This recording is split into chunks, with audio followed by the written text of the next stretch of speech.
तो गाइस आज मैं खड़ा हूँ नवादा मेट्रो स्टेशन के बिल्कुल नीचे और यहाँ पर सतीजा स्वीट्स नाम से एक शॉप है मिठाई की, जहाँ पर 140 रुपए से रेट स्टार्ट होता है मिठाई का। और भीड़ देख लो आप, सुबह 8 बजे का टाइम है, बहुत रश हो रहा है यहाँ पर।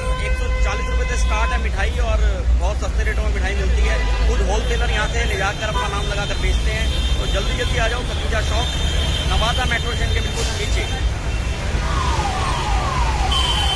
चारों तरफ